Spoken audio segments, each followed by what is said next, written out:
Bab 1, bayangan yang kembali. Malam yang sunyi menutup desa kecil di kaki Gunung Kirani. Angin berbisik lembut melalui dedaunan yang bergoyang, namun ada sesuatu yang tidak biasa. Sejak beberapa hari terakhir, penduduk desa merasakan adanya perubahan. Mereka merasakan seolah ada sesuatu yang besar sedang mengintai mereka dari bayangan gelap. Sebuah legenda lama kembali terdengar. Legenda tentang Sang Raja Srigala, pemimpin bangsa Srigala yang pernah menguasai seluruh hutan Kirani, hingga akhirnya dikalahkan oleh manusia ratusan tahun yang lalu.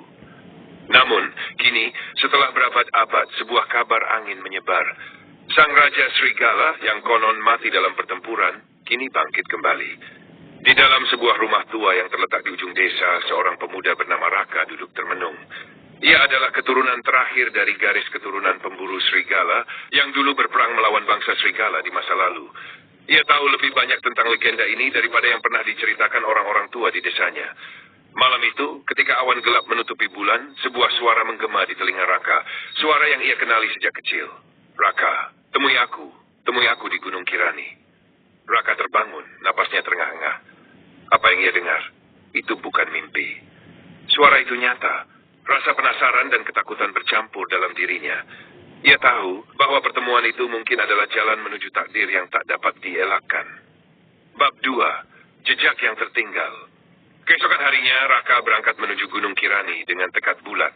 Di sepanjang perjalanan, ia melewati hutan yang lebat dan angin dingin yang terus berdesir, membawa aroma tanah basah dan daun gugur. Ia berhenti di sebuah makam kuno di tepi hutan. Itu adalah makam leluhurnya, sang pemburu legendaris yang melawan Raja Srigala. Di depan makam itu, Raka berlutut. Ia menggenggam pedang pusaka keluarganya yang sudah berkarat, namun masih memancarkan aura kekuatan yang luar biasa. Pedang itu adalah satu-satunya senjata yang dapat melukai Raja Srigala, jika benar ia masih hidup. Apakah kau siap, Raka? Suara itu kembali terdengar. Kali ini lebih jelas, seolah datang dari dalam bumi. Raka berdiri, menatap Gunung Kirani yang berdiri menjulang tinggi di hadapannya.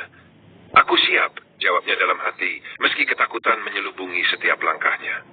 Bab 3, Pertemuan dengan Takdir. Di puncak Gunung Kirani, malam sudah tiba. Angin berhembus kencang, membawa suara aneh yang terdengar seperti raungan dari ribuan serigala. Raka melangkah lebih jauh, menuju sebuah gua besar di sisi gunung. Begitu memasuki gua, dia disambut oleh bayangan yang mengerikan. Sebuah sosok tinggi besar dengan mata menyala kuning. Wajahnya menyerupai seorang manusia, namun tubuhnya dipenuhi dengan bulu hitam yang berkilau. Sang Raja Srigala hidup kembali. Akhirnya keturunan pemburu datang juga.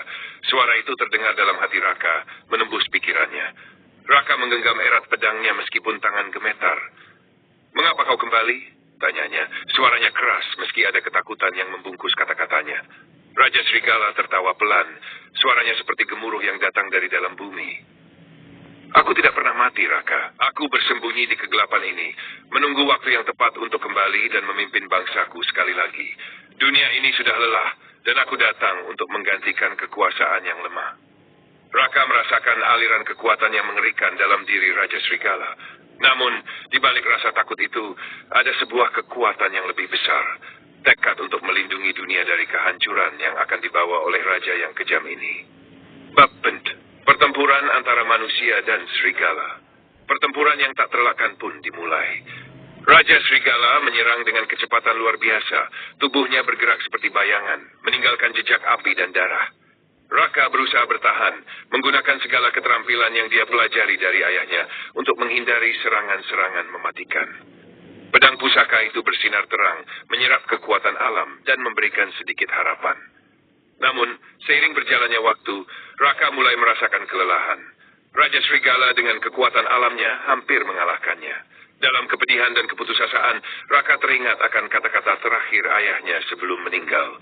Kekuatan sejati datang bukan dari pedang, tetapi dari keberanian yang ada di dalam hatimu.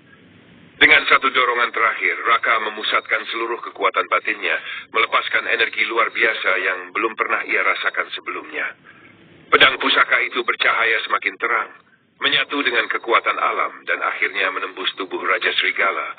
Raja Srigala menjerit, raungannya mengguncang gunung. Namun sebelum ia runtuh, ia menyeringai, matanya masih menyala dengan kebencian. Aku akan kembali di lain waktu. Bab 5, kemenangan yang pahit. Raka berdiri terengah-engah di atas tubuh Raja Serigala yang hancur. Meski menang, ia merasa tidak ada yang benar-benar menang dalam pertempuran ini. Kegelapan masih membayangi dunia ini, dan perang antara manusia dan makhluk seperti Raja Serigala tidak akan pernah benar-benar berakhir.